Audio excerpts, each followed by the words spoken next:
Salve, salve diretoria, um grande abraço a todos os vascaínos e vascaínas desse canal Giro Vascaíno. Prazer, meu nome é Bruno. Na data do dia 30 de julho de 2025, mais um vídeo aqui no canal Giro Vascaíno. E hoje, pré-jogo de CSA e Vasco pela Copa do Brasil. O Vasco tentando buscar um avanço de fase e aquele famoso faz-me rir, aquela graninha gostosa, importante, para que os cofres cruz-maltinos estejam saudáveis. E por outro lado, o CSA, que não sabemos se realmente vai vir afinco para tentar uma classificação histórica, sabendo que eliminou o Grêmio na fase anterior, com um jogo bem polêmico, ou priorizar a Série C. Vamos falar muito sobre esse jogo e também dúvidas na equipe de Fernando Diniz. Quem irá a campo?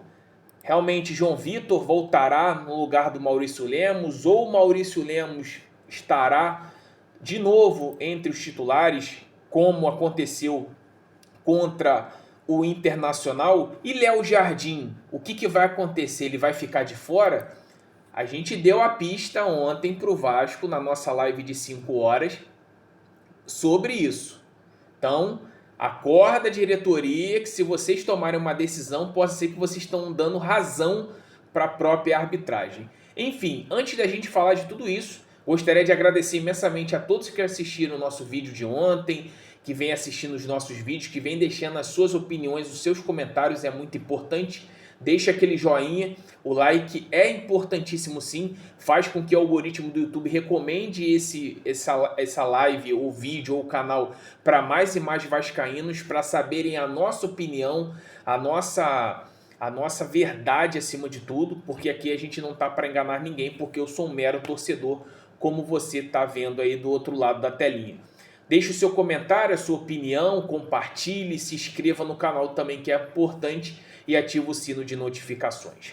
Vamos lá, o Vasco enfrenta o CSA hoje pela Copa do Brasil às 7 horas da noite, transmissão do Sport TV e Premiere. O Vasco tem, por questão de obrigação, tanto moral como camisa, de passar pelo CSA. Só que a gente sabe muito bem que camisa às vezes não entra dentro de campo, tá? Não entra dentro de campo.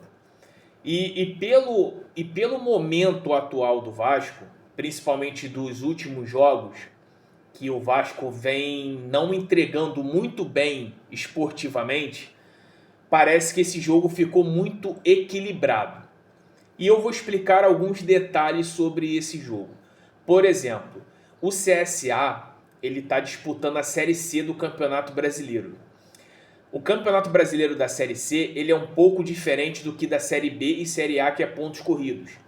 Ele tem uma fase de pontos corridos, mas depois entra num quadrangular final, aonde que dá a possibilidade ali de até acontecer uma final, como aconteceu o ano passado entre Volta Redonda e Atlético de Minas Gerais, de São João del Rei, que inclusive os dois estão na Série B.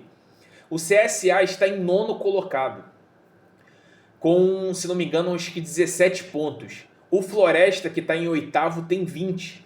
Então, o CSA está com 3 pontos atrás de conseguir uma vaga para esse quadrangular.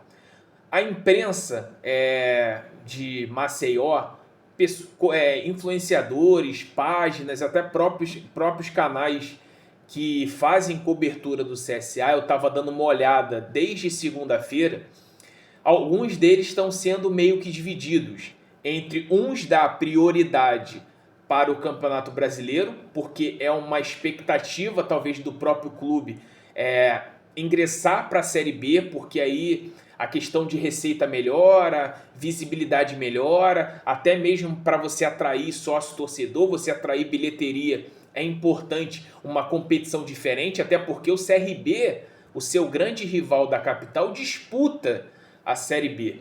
Então, para o próprio CSA, é muito importante essa rivalidade de Maceió, mas também para uma rivalidade de uma expectativa que ele possa querer através da sua presidenta, a Miriam, que inclusive participou ontem do canal lá do Fabinho, lá o Tribuna Vascaína. Então, junto com isso, acredito eu que o CSA deve dar uma prioridade.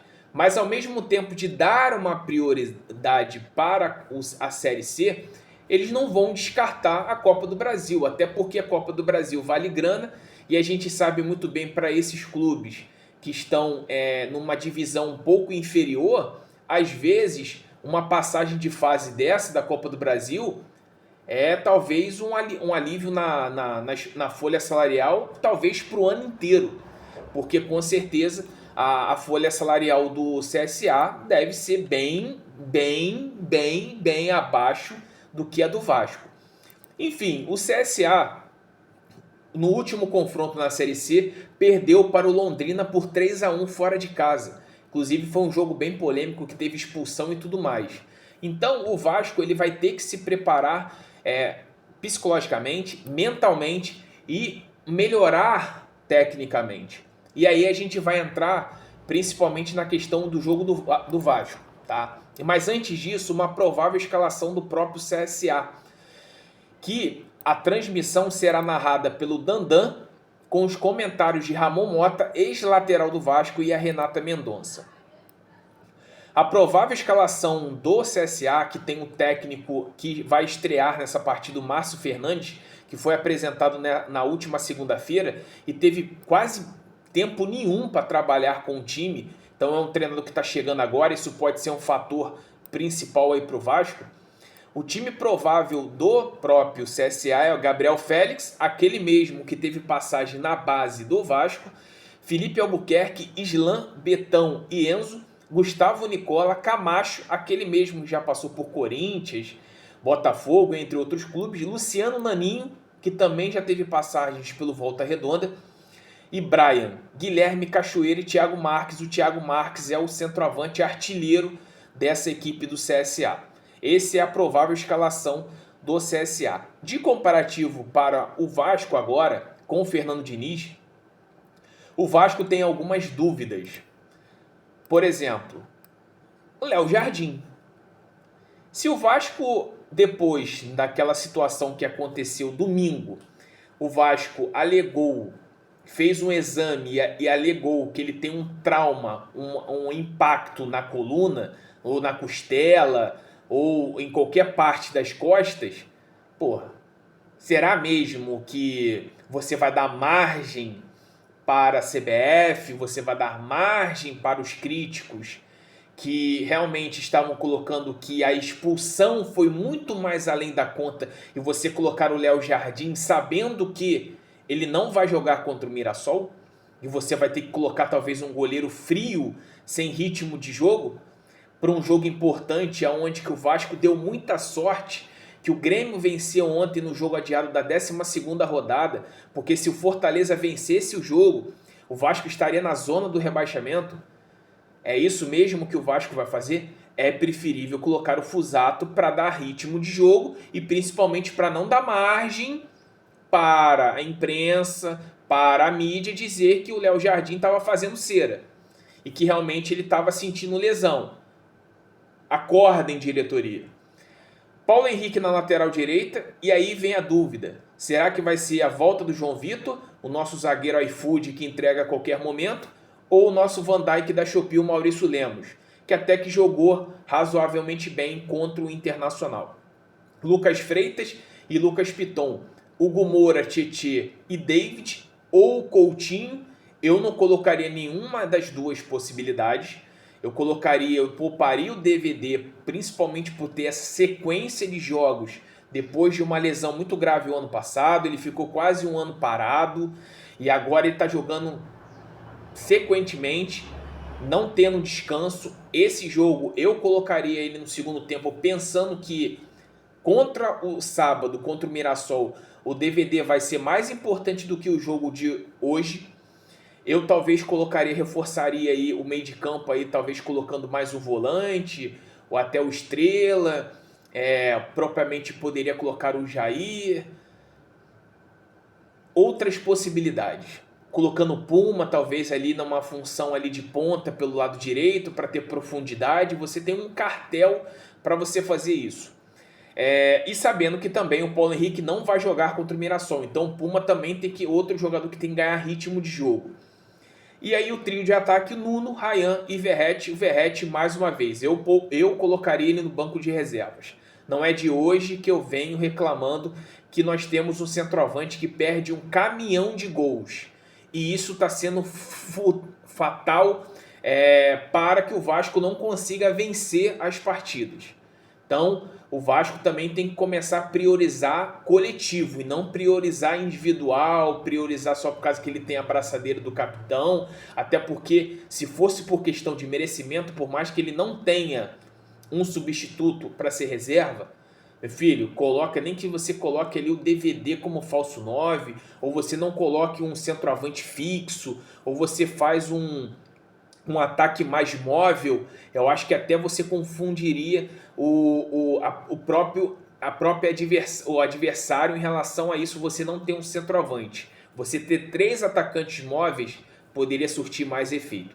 Então essa é a provável escalação de hoje, baseado no GE. O Vasco, mais uma vez, eu acho que o empate está de bom tamanho. Se vencer, maravilha, até principalmente para matar os resultados negativos das últimas partidas. Se perder, vai ser um complicador, porque aí vai ter que, dependendo da derrota, vai ter que fazer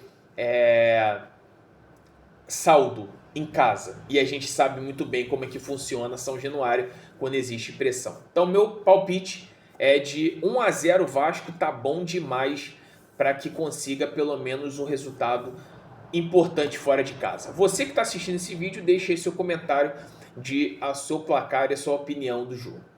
Um grande abraço para todos vocês, estamos juntos.